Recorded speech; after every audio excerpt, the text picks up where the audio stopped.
I just heard you say we can post this video, get the word out. We can tell everybody that there's attempted fraud going on an historic level, correct?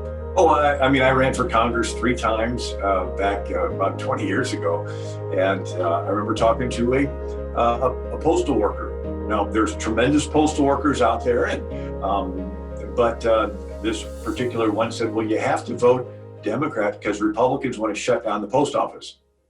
And I responded by saying, I've been a Republican my whole life. I've never heard a Republican candidate say they want to shut down the post office. He said, well, I read it in our postal worker union's newspaper.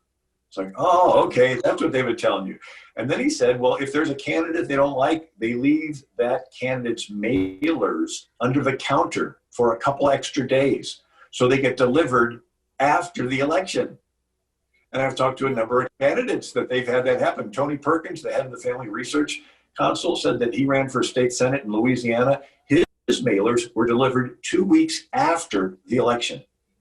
So there's a certain amount of leeway that takes place. There's photographs of ballots being left on the floor of apartment buildings. When I ran in St. Louis, the St. Louis had their voter rolls.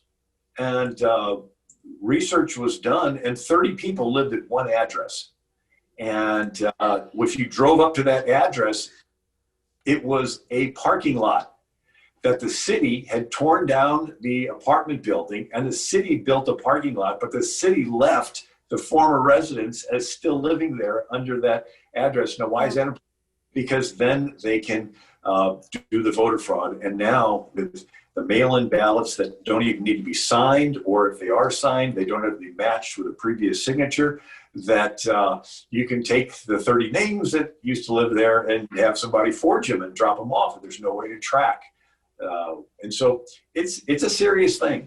And but again, jurisdiction-wise, we are responsible to do what is in our sphere. The Lord will hold us each accountable for what we're able to do. And so we need to do everything we're able to do. I tell people, if a kid is acting up on the sidewalk, you're not responsible for that kid's actions unless it's your kid. Then you're responsible. So you're responsible to, you see, oh, there's so much stuff going on in the world and I can't do it all, but you can do a little bit.